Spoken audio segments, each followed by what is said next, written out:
Welcome to Breakups, Broken Hearts, and Moving On with Janice Formicella.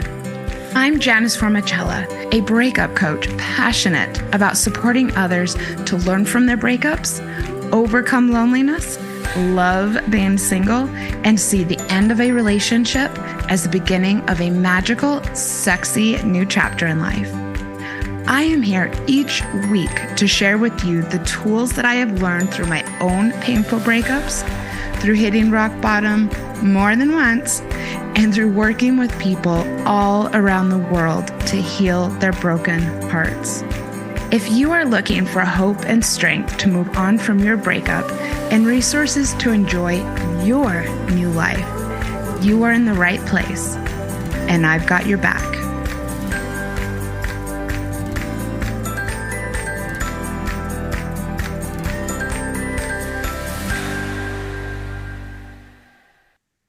All right.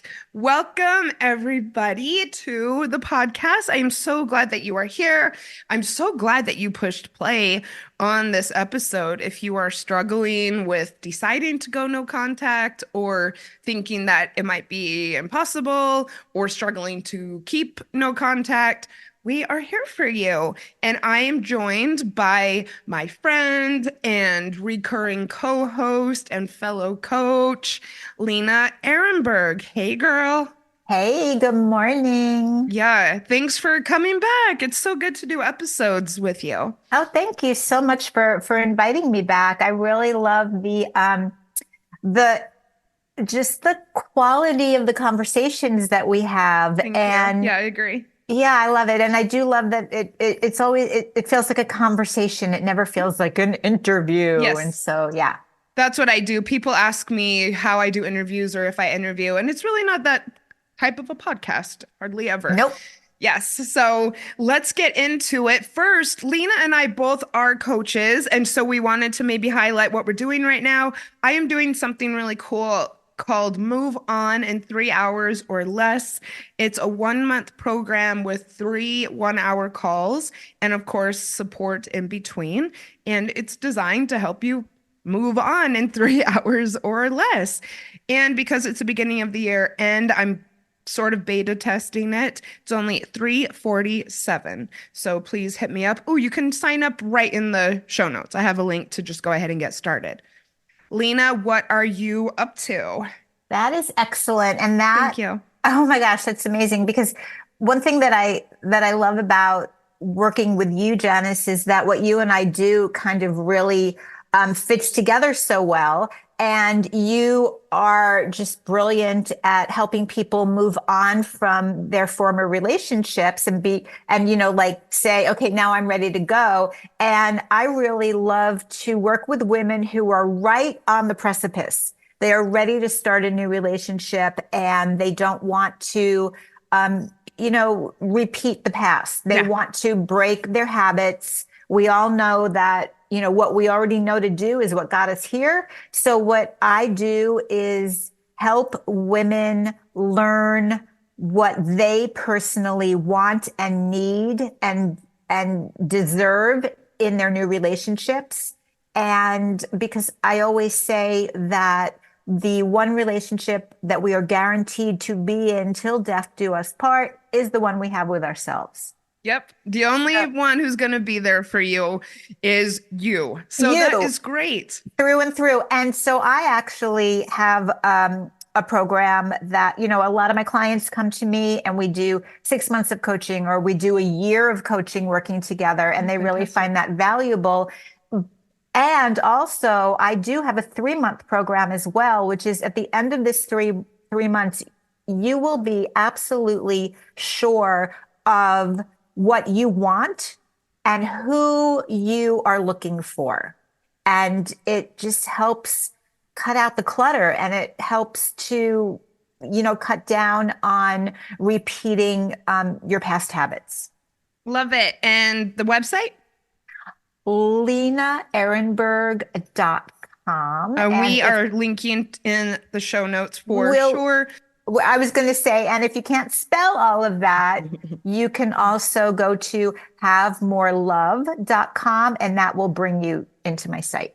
Cool. We both have long, beautiful last names. And so, yes, go to the show notes. All right, super. So let's talk really briefly about why we are doing this episode. I will go first, and I will say that I believe that no contact is the best way to heal if you've gone through a bad breakup. And I want to see people be successful at it. I don't think I've seen hardly any clients who come to me for support either not have success with no contact or try to keep contact and had success. So, yep, I'm just here to help. What about you, Lena? I'm here for the same reason because I believe that no contact is the best way to heal because it puts the focus on you. I keep going back to that. All of our work that we do together is to get you, each of you who's listening, to focus on you and not to be focusing on the other person or the relationship or all this stuff outside of you. And before we get really, really into it, what are we exactly talking about when we say no contact? Some of the quite obvious things when it comes to no contact are texting. I think that that's pretty clear, and that can really take up a lot of your day and your energy for sure. I also think obviously calls you don't want to do if you're trying to not have contact. Emailing. I've actually been having more clients who keep in touch with their partners by email or their exes by Really? email. Yeah, and That's especially so exes. interesting. I've been seeing that more people are receiving emails or sending emails or wanting to send emails, perhaps because they feel that it's less contact than doing it on your phone. Huh. But I don't know. I've seen people really regret that for sure. Hmm. I personally believe that keeping in touch with your ex's family is is contact. I think that Hmm. when you're trying to go no contact and heal from a relationship that you want to create as much space as possible from this person, that's my opinion. And what about you, Lena? Well, I agree with all of those things. And I would add asking friends for updates if you Yeah. have mutual friends. So I think that you did say social media. No, no doom scrolling in Mhm. your ex's, social media accounts to see if you can pick up any glimpses of what they're doing or if they've moved on or if they're pining for you, any of that. But we do that sometimes through our friends as well. Or we might not be asking our friends, but our friends might be thinking they're That's right. helpful and just letting us know. And Yeah. that's a no. Or even kind of like talking smack about your ex, but still it's Yes. bringing it up, and that It's can be bringing your painful. ex into your space. Yeah. Yeah. Oh, that's a hmm really good point. Even your friends might think that they're really helping you by letting you know that they think he's a blah, blah, blah. And no, no. Mhm. Yep, Mm-mm. completely agreed. I would also say don't be looking at old photos, don't be looking at old texts. And when Mhm. it comes to social media, sometimes I'm surprised, like how many connections you can have with a person. I would Mhm. say take them off your Venmo, make sure they're Mhm. off your Snapchat, make sure they are off your fitness app that maybe you share with people. Anything you can do to prevent them from kind of randomly popping up. I've seen that really, really, really throw people off. Huh. Yeah. Okay. No, All right. that's And then great. I want to reiterate that for the purposes of this episode, we are talking about people who are in emotional pain over their breakup, people who have had bad breakups. So many people ask me, well, what if it ended well? What if you remained friends? That's not what we're talking about. I am Mhm. glad for people who are able to do that. Mhm. But if you're coming to me for coaching, or if you're really listening to this podcast at all, it's because you are, like I said, suffering, and this is the way to stop your suffering. Mhm. Lena, besides that, what are some great reasons to go no contact? One thing about staying in contact with someone after the relationship has ended is there's a reason it ended in the first place. There's a reason that this relationship is not still going. And whether you're the one who initiated it, so you know what the reason was, Mhm. or if you were the one who thought that everything was good and the other person initiated the breakup, something wasn't good. And so something wasn't right. And you need to honor that. Whether you agree with it or not, you need to honor that. I like what you said about honoring that, and I also think there's a element of owning it as Mhm. well. And I do think that that's important. I say when it comes to breakups, it's about clarity, conciseness, and confidence. Mm. And I think that when you're breaking up with someone or when you're telling yourself why things fell apart, that having confidence over it helps you to accept it. So I completely agree. I also think that, especially people listening to this podcast, one of the big factors, not for everybody, but one of the big factors is there was conflict in the relationship. There were harmful words spoken. And of course, not for everybody. Sometimes it's just not working out and you part ways. Preventing staying in touch is obviously a great way to prevent more harmful words from being said. And I will talk about some of my one of my recent experiences in a little bit with this exact thing. I just thought of something else, Janice, when you said that. Um, here's the thing, and this is what I've heard from some women who have come to me for help. There might not have necessarily been harsh words. There might not necessarily have been something that is obvious that was happening that was bad, but I'm sure people listening to this can think about a time when they just weren't advocating for themselves. A lot of us walk out of a relationship and say, I lost myself, Yep. right? So you might have been in a relationship where that person might have been perfectly nice and perfectly kind and polite, but you still were not advocating for yourself. You were not asking for what you needed. Everything was about them. You Yeah. just, right? And so there's that too. And that is just as valid a reason for an ending of a relationship. Yep. And that's what all of this is about too, that you can, with the help of a coach and to really understand how to advocate for yourself so that the next time you go into a relationship, you can go in more as a balanced, equal partnership. And that's another really, really important reason to have the space. Agreed. And I've been kind of experiencing that recently. And it is a different way to approach a relationship. What did you want to say about intimacy and contact, Lena? Mm. So okay, so you have been with someone for a certain amount of time. You've had an intimate relationship with this person and then it ends. And then for some people, it might be a day before they start to kind of be getting back in touch with each other. For some people, it might be a week, it might be a month, whatever it is. But there can be a false sense of intimacy created by getting back in touch with someone because one or both of you thinks that you're just going to go in and start at the point where the relationship ended. Yep. Mhm. But neither of you is there because it ended.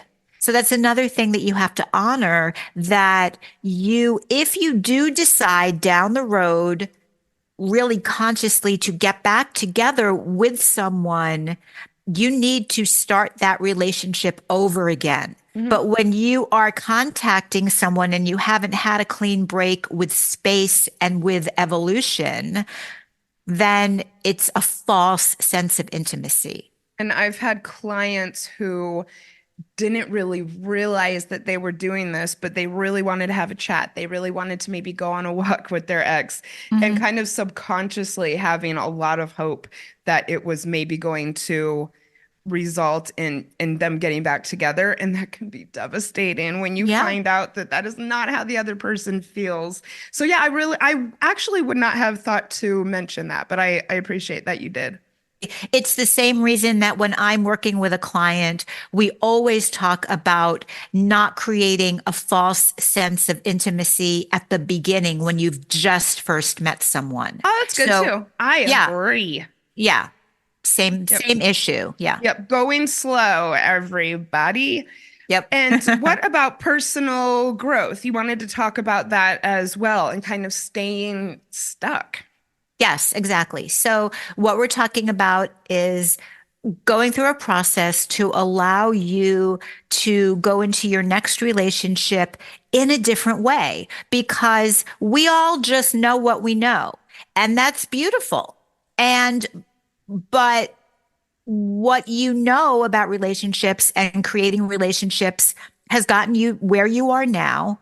And if you want to have a different kind of relationship going forward, you're going to need to learn different ways of approaching that. And that's what this space also gives you. So let's think about that for a second.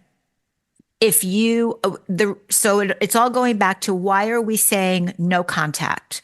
No contact with that person, no contact with recreating that relationship Mhm. so that you can focus on yourself and your growth and your evolution so that you can.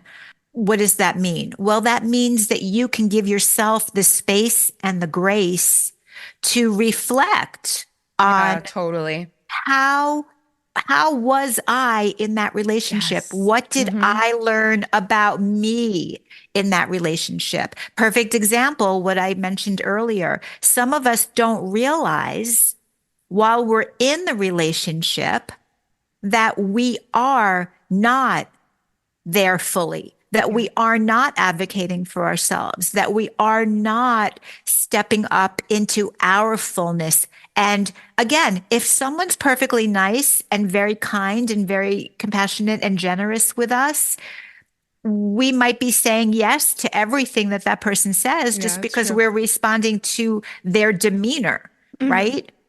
But they might be suggesting things that if we give ourselves time to really reflect on it, we didn't really want to do that thing, or we Yeah. really don't like that, right? Uh-huh. So, so that's the other, that's what I mean about you have the time for self-evolution and self-growth so that that's when you gather that as a piece of evidence that you now know about yourself and about what you want and desire for your next relationship. Oh, yes. And it can be so transformative. And I think a little bit along the lines of what you're saying is a lot of us, or a lot of people, I think I'm good at this, but a lot of us don't have the education or the training or the experience or somebody who taught us really how to deal with a breakup. I mean, a lot of people don't even know how to go into a relationship with the idea that it could possibly end. I mean, and more likely than not. And so I think when you have a breakup, a lot of people are just so ill-equipped to deal with it. There's a lot of emotions going on that are very confronting, and therefore I think that it's best to have space because I mean, I don't really, if you're not mature enough or experienced enough to deal with it, then I mean, I'm not saying don't deal with it, but maybe don't deal with it with the person who just caused you all this agony. So, yes, space is better. And I also think we've kind of mentioned this and touched on it, but the best way to heal is to do it solo. You don't need your ex for closure. You don't need them for support. You don't need them for the little endorphin hit that you get when you text with them. You don't need reassurance. You don't need an outlet for your anger. These are all things that you can do on your own and that you should do on your own. You are now in a relationship with yourself and need to learn to do all of this outside of the relationship. And when it comes to relationship, I very much mean staying friends as well. If you had a bad breakup, you need to both go be your own people and not focus on another form of relationship. I just wanted to pick up on something you just said. You mentioned getting an endorphin hit when you text with somebody.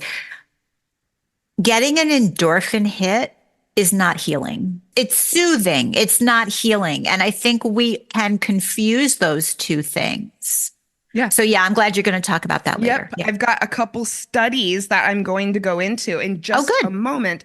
Lena, did you have anything that you wanted to say maybe about your own life or a relationship that where you tried no contact? I will say that looking back on my relationship history, it's something that evolved for me. I didn't used to do it. Well, I didn't used to know to do it because when I was in my 20s and things would go off the rails, which they always did in all of my relationships, one way or the other. I remember specifically that someone who broke up with me said, "Oh, but we can be friends." Like he said, like in the same breath. Yeah, I don't think we should be dating, but we could be friends. Oh, And I thought that I thought that that was supposed to be the way it was, and that yeah. meant that I was mature and blah, blah, blah. And so I didn't understand. Okay, first of all, giving yourself space and grace means that you get to decide whether you think that's a good idea. Yep. And I also think that people say that because they don't know what to say. They kind of keep talking. They don't want to see you upset. All of those things. Hmm. So, Mhm. and they might genuinely feel like they want to be friends with you, but that doesn't mean you have to accept it. I love that you're saying that so much. So much grief can come from trying to stay friends before you heal. And Yes. this ties in directly with my last breakup. And I don't know, the relationship had been okay in the beginning, like, obviously most are. But a lot went down, especially in the last month that was kind of ugly and that I was so unhappy. And a little going back to what you're saying about losing yourself, I'm not sure if that's exactly what happened, but I lost a part of myself. And that is the light that a lot of people comment on when they're around me was completely out. I was feeling really dark and yeah, my light was gone. I could feel that it had been extinguished for sure. And so by the time it completely unraveled, I knew that I needed space. And like a lot of relationships, there were some hurtful things said, especially on his part. And I just knew I couldn't have this person in my life. I did not desire it at all by the time everything, blew up in both our faces. I felt that in definitely in my heart. And after we had the last conversation, he came back twice saying, "Well, I still want to be friends." And I was like, "I don't think so." you know? And Yeah. so I stood up for myself for not one of the first times, but for the first time in a while with him. And I was very clear that that was not something that I was interested in. And I didn't say sorry. I didn't apologize, nothing. I just said, no, that's not what I want. And like I said, he came back again. I think that he was very regretful of the things that he said. And also, like I've talked about on the show, really wanting to share a social network. And I didn't feel the same way. And I haven't had contact with him since the day we broke up.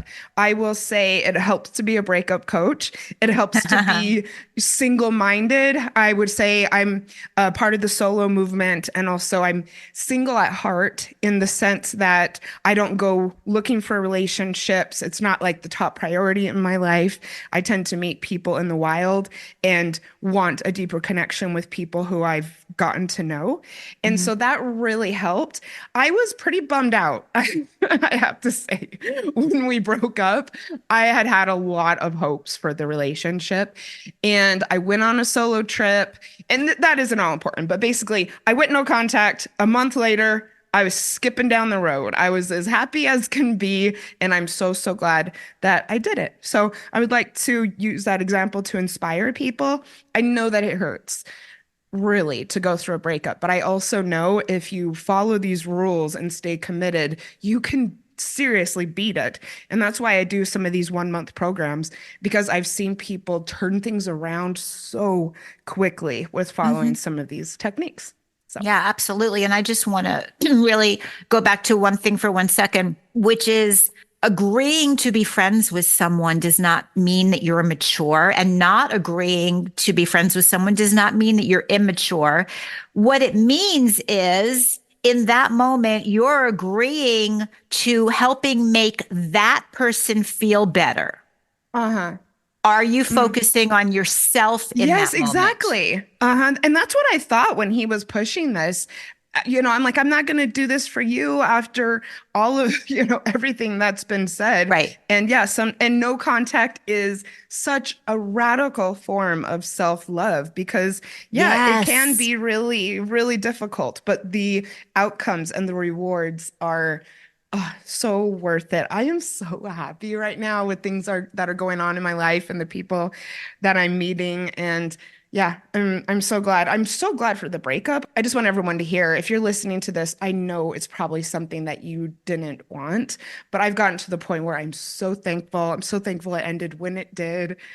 And yeah, so it works, everybody. But let's talk about why the hell it is so hard. If someone hurt you, why is it so difficult to cut off ties with them? I have two studies that I would like to read. I'll try to be swift. Basically, it is very similar to withdrawing from a drug and to an addiction, basically. One Columbia University study, I apologize for not having the year, looked at unmarried single people who had separated from a romantic partner in the last 6 months. When shown photographs of the ex, photographs of a friend, and exposed to a hot probe on their arm, an MRI was conducted. And guess where the similarities were? I'm sure everyone knows where I'm going with this. The same part of the brain was activated during the painful probe and being exposed to the photograph of the ex. That is so interesting. So if the same part of your brain is activated when you see a picture of them, a lot of people may think that the pain will be eased by some sort of contact with the person, but it is not. A neuropsychologist, Rhonda Freeman, is fascinated with the way our brain responds to relationships. She has studied how the various brain systems react during a breakup. Most significant to the concept of breaking up being like an addiction is the reward system of the brain. The one that makes you miss your partner so much because you're a little addicted because you're so used to having them in your life. The same part of your brain is associated with addiction. When you break up and then you don't have this person around, the reward system will switch on, making you crave contact. I know that this is a bit extreme, but I really like to compare it to people who have heroin addictions because you know how painful it is. You know how bad it is for you, but you crave it so much that, a lot of people will give into it and then be in, misery after. So like for the time that you're high, you're happy, but then immediately, I think a lot of people regret it or can't get out of the cycle or otherwise. Right, which we know, and it's not healing it. It is simply masking the pain. It's not healing the pain, right? The pain can only be healed by healing what's underlying the pain, which Yeah. is your thoughts about what was happening. And so, just like with any kind of addiction, when you start to feel discomfort, you're going to go for the thing which you know will just give you a little hit, a little relief, a little lift. And that for some people is mint chocolate chip ice cream. It does it's whatever it is that and for some people it's seeing that other person again or hearing that voice.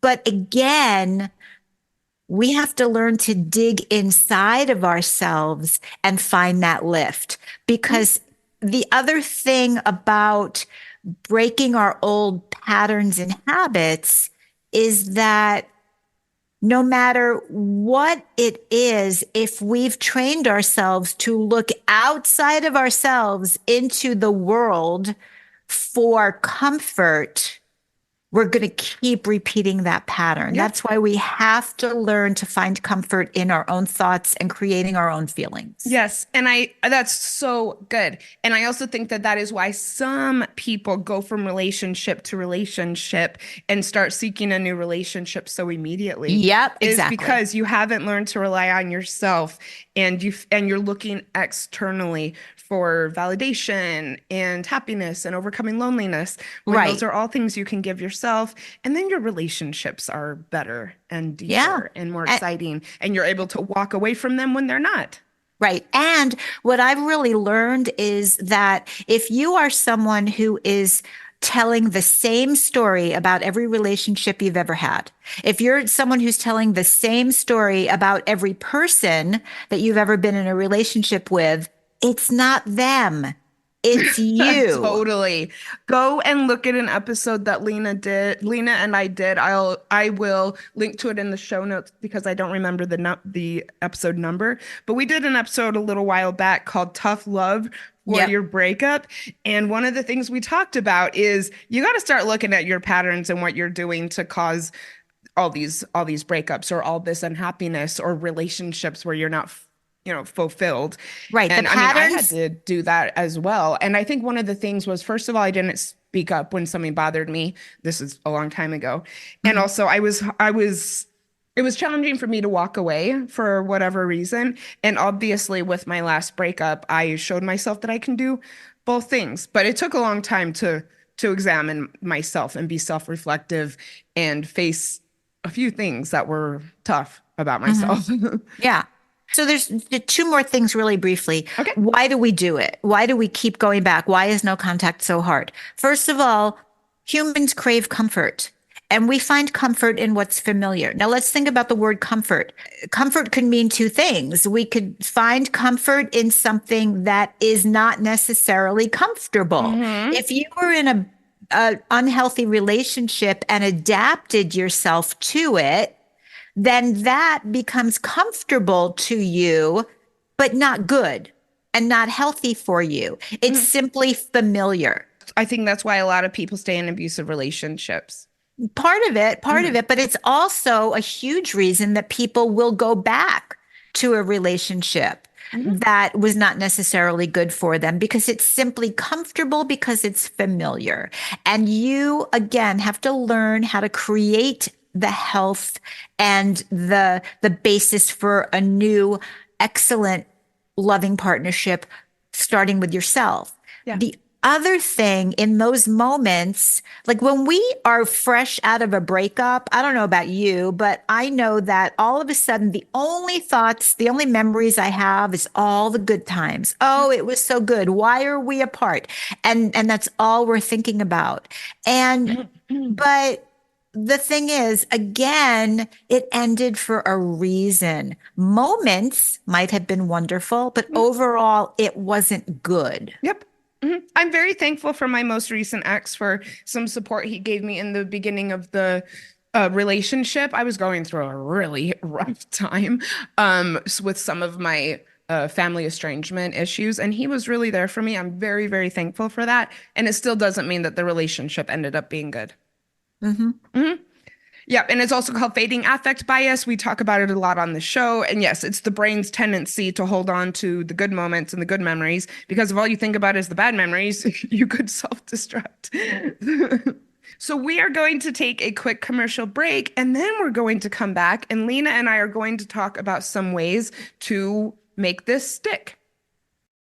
Welcome back, everybody. I think we've covered why no contact is important. We've covered why it can be so damn hard. And now we're going to talk about making it stick, making it work for you. First of all, I want to mention making a commitment to stopping is, I guess, the first thing that you need to do. And that's committing to yourself, maybe telling a coach or a friend, writing it down. I think a lot of people say they're going to do it or say they want it, but really deep down they don't, or really deep down they're not ready. or really deep down, they kind of know that if the ex made contact, that they would probably respond. And so I say, be true to yourself and yeah, make a commitment and then stick with it. Hmm. I would also say, in addition to that, sometimes we have to know why we're making the commitment. It sounds great. And some of us can just say, I'm making this commitment to myself. But some of us really need to get some foundation under there. And so I want to offer to every single one of you listening to this is you personally having an excellent relationship with yourself can be commitment enough, can be reason enough. Yes. Hmm. Right? That's It great. doesn't even have to be, I'm going to do this so that my next relationships are better, right? If you want to just say, this is what I want to do for myself, then that's really bedrock solid reason enough. I think that that was probably what went through my mind, and that was my motivation with my Hmm. last breakup. Hmm. Yeah. And that's what we're talking about. What's your motivation? What's Yes. going to keep you going forward? So, first of all, be honest with yourself. And this is again going back to giving yourself the space to do this. You've really got to assess your last relationship or all of your past relationships Love and map time. right? Exactly. And see what the issue was or the issues, multiple issues, right? Really, really be honest. And that means not only what did that person say? What did that person do? All of that. No, what were the issues for yourself? Yeah. Here's a perfect example. You've got to go back and realize, oh, there was this time that I wanted to do this. And they just kind of decided we should do this other thing. And I didn't speak up for myself. Yep. That's an issue, right? And Yeah. that's something you control. If it's something that, if it's part of your behavior, that's totally within your control. And that's a beautiful thing. So Mhm. when you've done your assessment, write it down. Make notes for yourself about the reasons that that relationship ended, even if you weren't the one who ended it, and keep them in your phone and read them in your moments of weakness. Remember your reasons and Yep. make yourself important to you. You've probably been making other people more important your whole life. Mm. Most of us are raised that way. Mhm. And you can just decide right now to change that. You can Yes. decide right now to make yourself and your ultimate happiness and your life more important than you make your ex. I Right? had Like I, someone recently work on her people pleasing in just her general life. And oh my God, such a game changer for her. It's Mhm. been so beautiful to watch. Yeah. And because ultimately, here's the thing. Some of you are very committed to the other person, but some of you are also very committed to being in a relationship. That Yeah. is what you have been raised to believe is the most important and what brings what is your value. You are your value. Mm. You are valuable, every single one of you. And Mm. your relationship is not your identity. You are your identity. Yeah, and that's also one of the reasons I love the solo movement because that's one of the big tenets of it is exactly that. And again, as I keep saying, it makes for better relationships. Please trust me. Hmm. So what do you think the role of friends can be? And this can help or hurt, but how would Yeah. you say that you can use it to help, Lena? Okay. Well, you can use it to help, first of all, knowing your friends, Very right? good Yeah. point. Good point. Here's the thing. You don't go out and talk to everybody. I say there's stages. When you have had a breakup, there's stages of getting the word out there. And the first stage is be with yourself. Give yourself a minute. And it's not only a breakup. I mean, we've all seen people on social media a minute and a half after something happens. And that's become the norm in our society. I question how healthy that is. Yeah, that's not a good trend, in my It's opinion. right.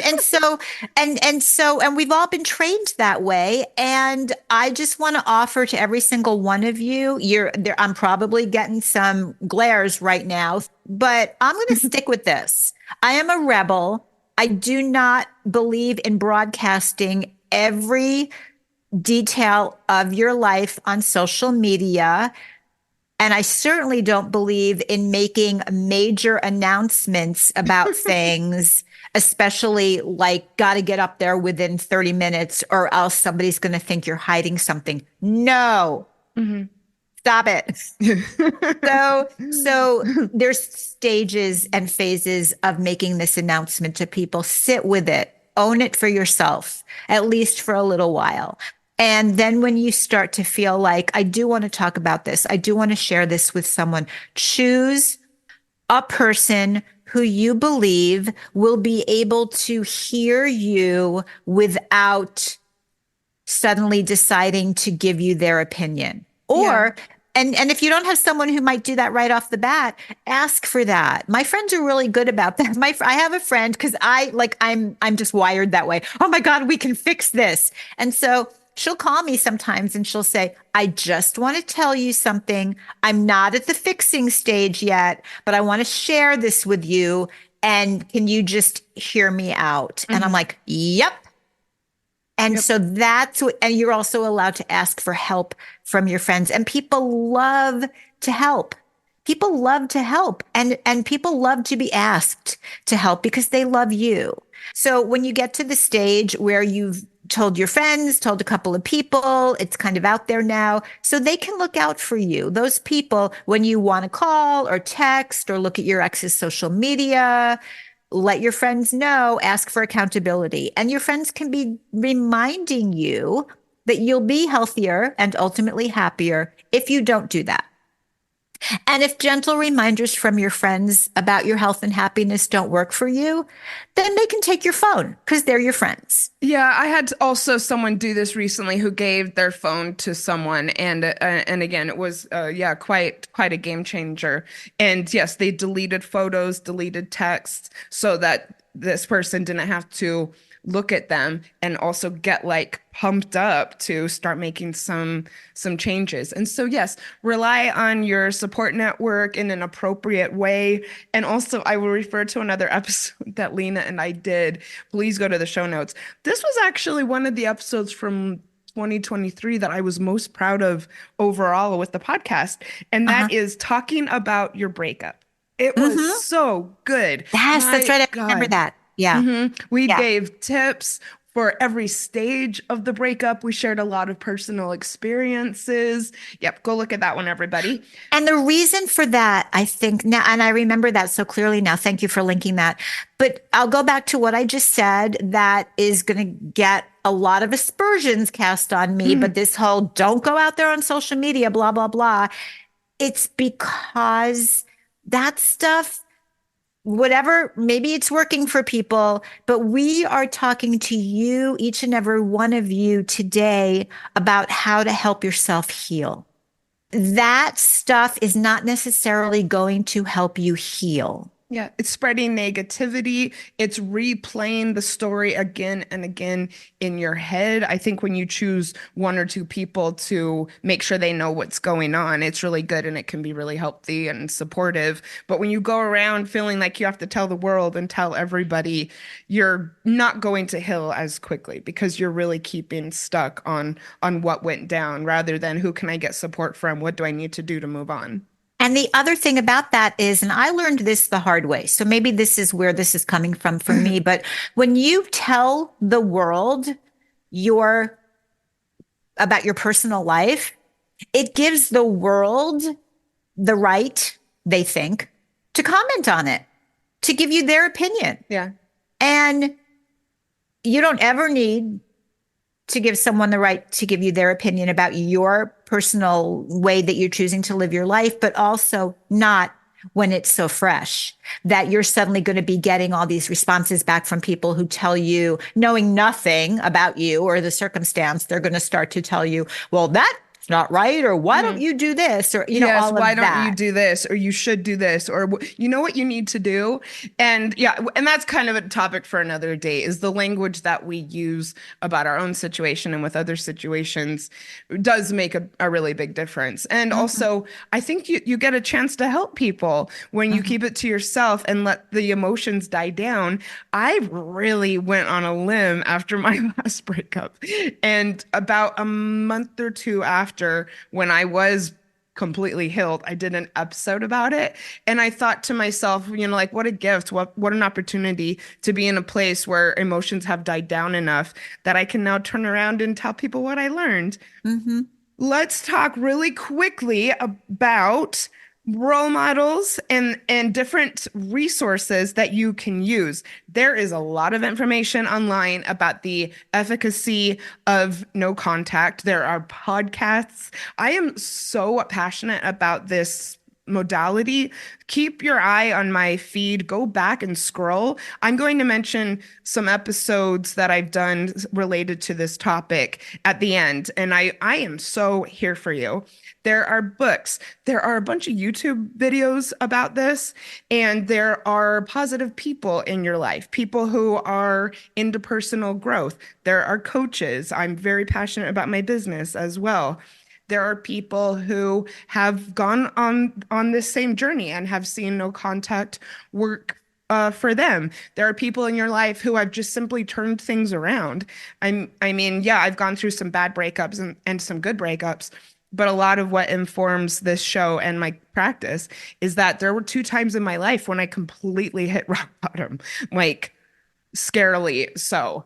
And I picked myself up. I learned how to do that and, became the person I am today, which, I think I'm a good catch. But it was, and I help people because, yeah, I know how to do that. And I know that when you're going through a breakup, it can really feel like you're at like the lowest point in your life.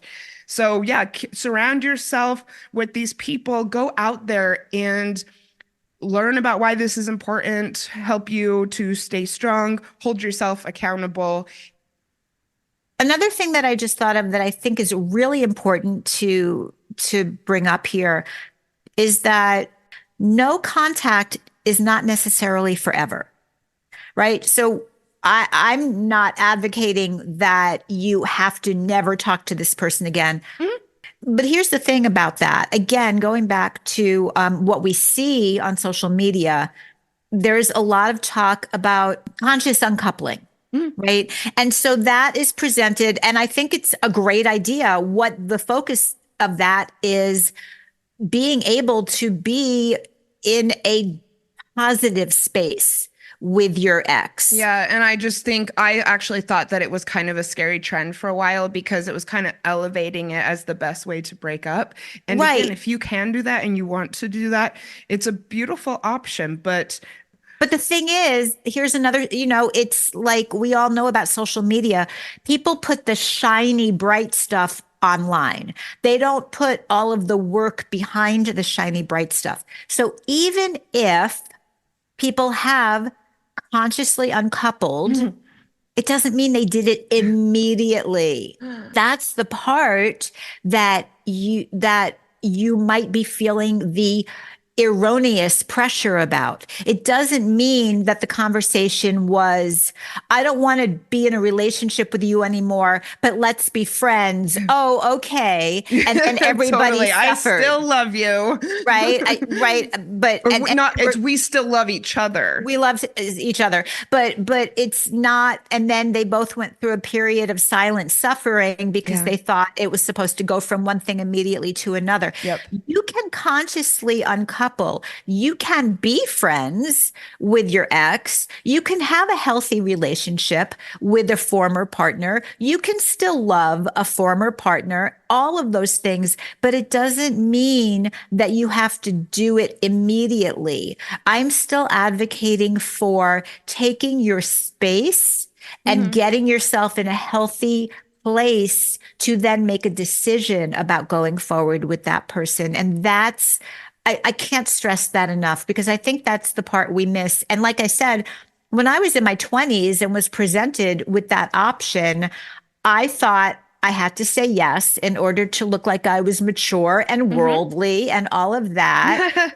And after the first phone call from that person, who was just staying in touch and just, I won't even go into all the details, but I was sitting there listening to what they were saying. And my thought was, what am I doing here? This is horrible. I feel terrible. What am I doing here? And I sat there and suffered on the phone for like 30 minutes because I thought I was supposed to. And when I hung up, I was like, no, I'm never doing that again. Mhm. Good And for you. and yeah, and so that's what you all have to allow yourself to know when you're ready to have the contact. Hmm. Yep, I agree. I mean, I've seen a lot of people go a few months and decide to keep going, but yeah, that's not the only option.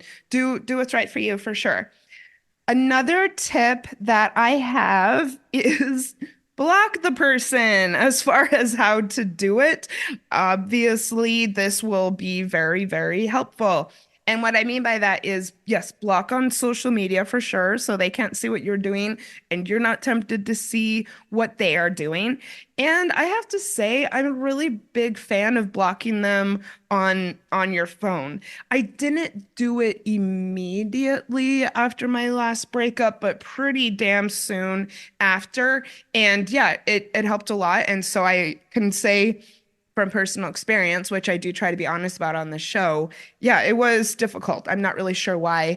And yeah, I didn't do it like the night we broke up, but I felt like I was kind of set free when I did. And so yeah, definitely an advocate for that. It will prevent you from being tempted to reach out, and it will obviously prevent the your ex from reaching out to you. I have had the very interesting experience through my time as a coach to have people get in touch or have my clients get in touch and tell me that their ex broke no contact and how hard it is now to cope and to heal because their ex did it. And I find that really, really interesting because if you've made a commitment to no contact, how can you keep engaging with the person regardless who reached out? That's where Say, you have to look at yourself. That's where you have to have the self reflection and not focus on them. Oh, well, they called me, so they mhm. broke no contact. No, you chose to pick up the call and talk to them, or you got their message and you chose to call them back, or maybe you didn't do that. Oh, here's the thing. If someone reaches out to you and they send a text or they leave a message, does anybody ever even leave voicemails anymore? Maybe I'm the only I person on the send planet. voice memos now. Voice That's memos. kind of my Oh, thing. okay. So, but it's kind of the same thing. So, what I'm saying though is if someone contacts you, no matter what the technology is that they use, they're just sending a message. There's no obligation on your part Totally. to respond, nor does it mean that they broke no contact. Because if you don't respond back, they didn't actually contact you. Okay, yeah, that's a good point. I The didn't power think is of that. yours, right? Here's the thing. You have control over your life. And this is one of those places where you take that control. Mhm. Yep, a lot of people say that they feel like they just can't stop. They just can't stop interacting with the person. They just can't stop looking at the social media. And I mean, that is such an unempowering way Yeah. to go through life. I mean, take charge. Feel proud about how you operate in the world. Or I often say to people, how do you want to look back a year ago and remember how you acted? What do you want your future self to think about how Hmm. you showed up for your current self? And Hmm. these are the times in our life where we get to show ourselves what we're made of, how strong we are, and make our future self proud of us. And I love that. And I just want to say for some people, the idea of a future self and how do I do that? And that can feel like you don't know what that means. And it kind of can feel kind of airy and you can't get a hold of that. And what does that mean, my future self? All, all it can mean in a different way of looking at it is look down the line. Anything that you're considering doing right now, look down the line and see what the consequence of that action might be. Yeah. Mhm. Right? Maybe that's more concrete for some of you. You're more like literal logical thinkers. So, because I know that that helped me. And it has also trained me in my life to look down the line and not only be in the moment and not just do anything and take any action in the moment because, oh, this seems fun, especially when we're in a situation that can have repercussions for ourselves and for our own emotions. So if someone contacts you or sends a message to you, that's not even a contact. Again, a message sent to you is not a contact until you respond. That's So, great.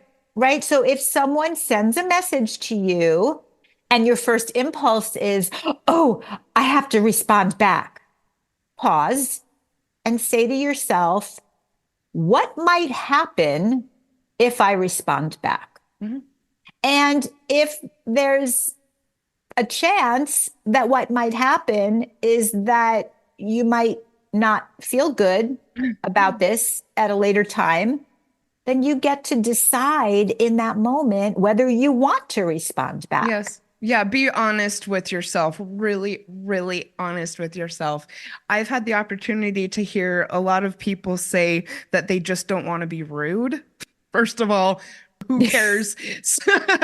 Secondly, yeah, like I said, be honest because I've seen people get absolutely sucked back in, absolutely miserable because they Mhm. tried to tell themselves that they just didn't want to be rude, which I Right. kind of think it's a cop out. I know that that's kind of harsh, but I think that it's an excuse, not to stay strong and not to do something that's yeah, that's hard. So Hmm. here's the thing to all of you all who say, oh, I have to respond because I don't want to be rude. You're not being rude. When someone sends you a message that you didn't ask them to send you, you're not being rude by not responding. Yes, and I think it goes back to I've gotten a lot better when I'm dating someone or when more often than not when someone just becomes interested in me of and I'm not feeling the same way. I've gotten so much better at stopping it pretty much as soon as I'm not feeling it. Yep. And again, a lot of people would say, "Oh, I don't want to be rude by telling them. I don't want to make the person feel bad." But the payoff, the reward from doing that is great and you feel better. You don't have to keep engaging with someone who you're not feeling it with. And it's better for them as well. And yeah, sometimes I do feel like I don't want to be rude, but that doesn't mean that the payoff long term is not there. Right. And think about this. There are people who wind up in years or decades long relationships with people who they didn't want to be in a relationship with from the very beginning and they knew it. But they just never wanted to say no. Yeah, it's true. And I honestly, everybody, this will absolutely set you free once you can get more used to this. I'm going to do an upcoming episode with my friend Julie Dempsey on ghosting versus caspering. Caspering being a new term for being honest and letting someone know rather than just ignoring them. So everybody keep your eyes out for that. Another way that you can successfully go no contact is just generally strengthening your social network. Surround yourself with people with your same values. Surround yourself with people you have fun with. It will help to distract you. It will help to, I guess, kind of fill the void or that the relationship left. And I just read a 2023 paper. Sorry, I don't remember what university it came out of, but it was called Resolving Relationship Dissolution. And having a strong network actually predicts more success after a breakup. So I mean, it's true. It's science. It works. And I think that this can be challenging for some people after a breakup because let's be honest, some of us kind of let our friendships go during a relationship. I want to really, really encourage people to be mindful and aware of that and not do that because I mean, first of all, it feels really shitty if you're the friend.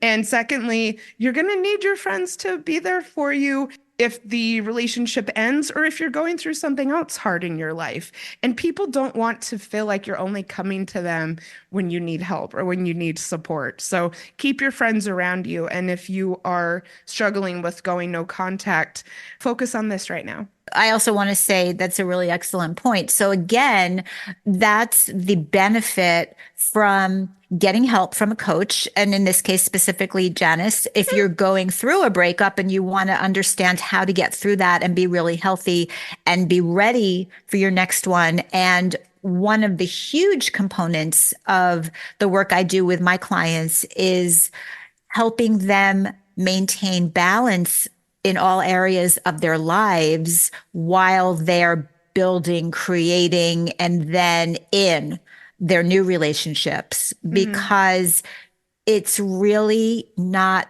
fair. My 3-year-old is coming out. My 3-year-old says, say it. It's not fair. It's not fair. Your 3-year-old side is what she means, everybody. Yeah. Oh, my 3-year-old At side. first I was like, what? You don't have kids? Yeah, no, but well, I do, always inside of me. But so yeah, I was about to say some bigger, more mature word. It's not fair. It's not fair to your friends, nor is it fair to yourself To not have a network around to you. to not have a life around you, to not have a life. And ultimately, here's the thing. It's not fair to your romantic partner either. It's not better to make that person your whole world. It's not better to let that person make you their whole world. It's not better. And so when you learn to do that as well while you're in relationship, that's how you set yourself up for success in ending a relationship. I would say I'm very, very good at this. My friends are such a priority in my life and my social circles. I belong to a couple, and strengthening them and making sure that we are all getting along and all seeing each other, it's definitely a strength of mine. Oh my God. And I have the best friends, Lena, Christine, my ex-Mormon community here in Denver. Oh, I'm just feeling so lucky these days. And when I got out of the last relationship, oh my God, I was so glad that I hadn't let it go when we were together. Oh, so glad. Another way that you can stay strong and make no contact work, this may seem a little basic, but I'm a pen and paper girl. I have actual physical calendars, and I say get out a calendar and mark out each day that you stay no contact or make art out of it.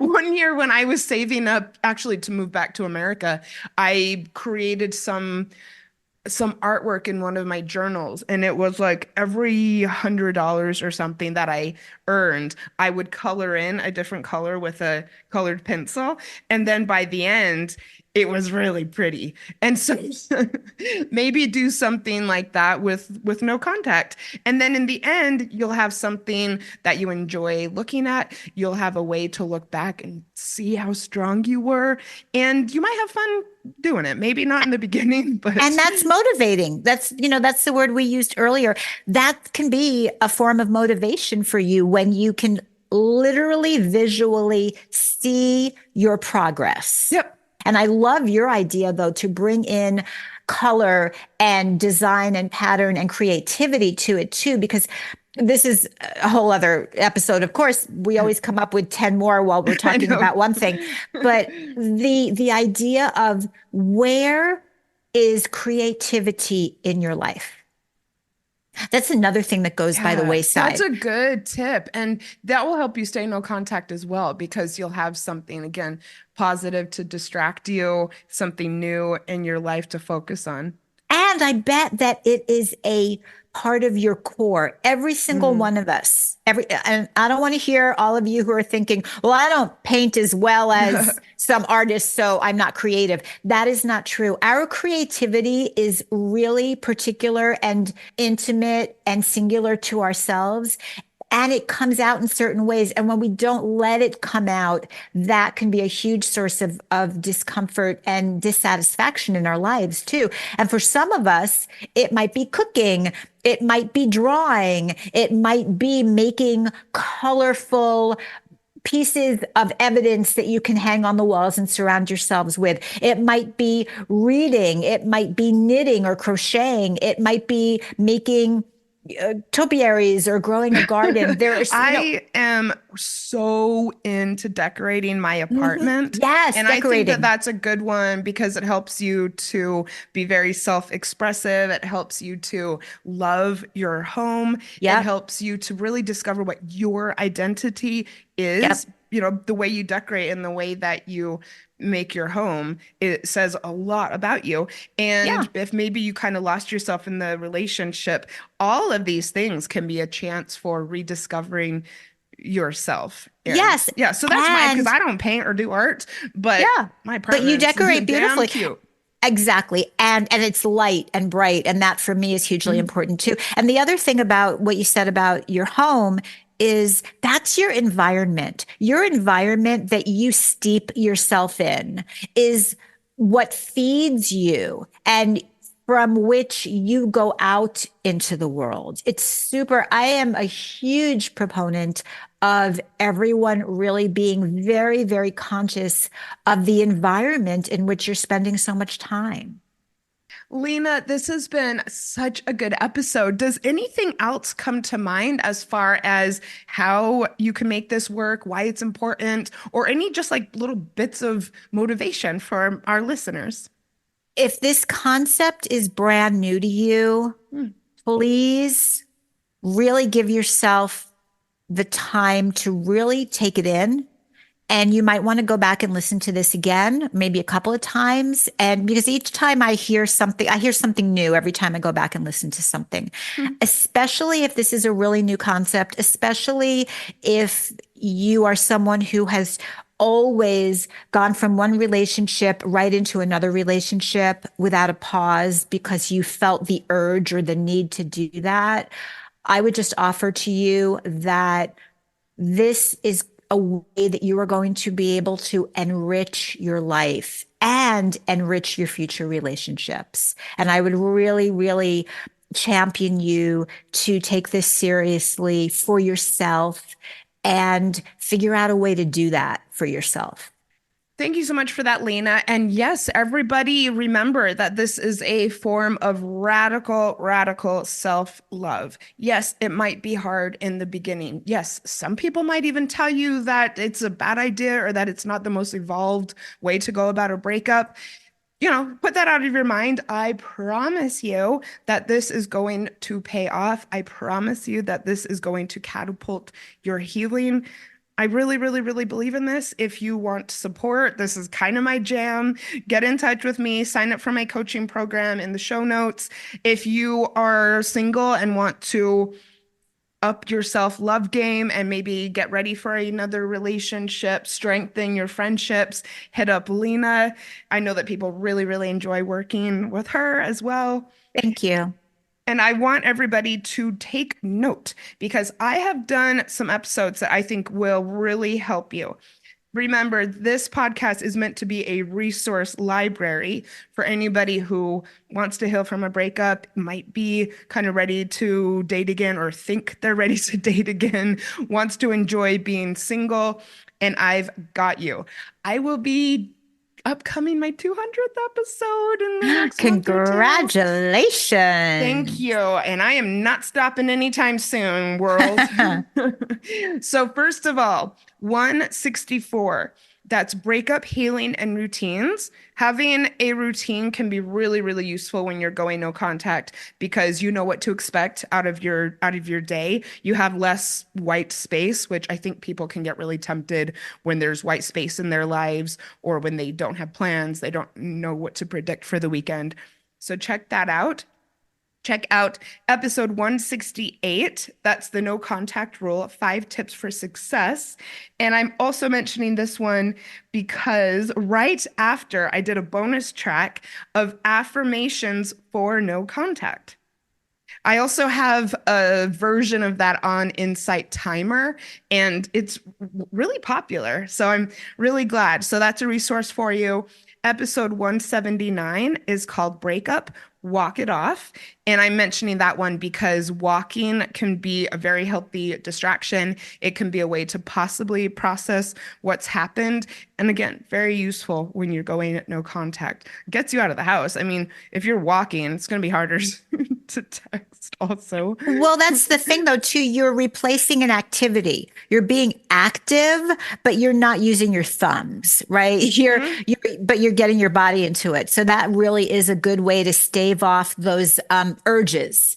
Yes, agreed. And create Yeah. new body memories that don't have to do with contacting your ex or being in touch with them. Really, that's one of my top tips. It changed my life when I started getting really, really into walking. Oh, wow. Anyways, this isn't about me. Episode 174, and I apologize that these are horribly out of order as far as numerically. 174, it's called just generally how to cope with a breakup, especially in the initial days. And if you're really struggling with the no contact thing and having a lot of urges to reach out to your ex, 172 is called a letter to your ex. You can get a lot of these feelings and thoughts and emotions out of your system when you write a letter that you don't send. I have been so moved by watching some of my clients do this, especially in the last year. My client will often write the letter and then read it to me. I've been like in tears about like how powerful it can be. And also hearing from people about how surprised they are that it actually worked and that they feel free and that they gave themselves closure. And, hearing from people the week after, just like, wow, I'm really glad that we did that. So yeah, check that out. Thank you, Lena, again for being here. Lena's going to come back. She's one of my regular co-hosts. I've been, kind of whittling it down to just a few people who are brilliant and great to have on the show. So yeah, she'll be back soon.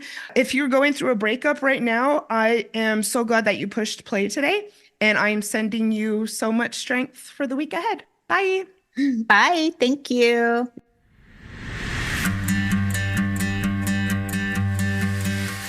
Thank you for listening to Breakups, Broken Hearts, and Moving On with Janice Formicella. I sincerely hope that you found today's episode inspirational or useful. I would love to support you on your healing journey. All you have to do is send me a message on Instagram at Breakups Podcast or email me at breakupspodcast@gmail.com, and I will be in touch to get you started.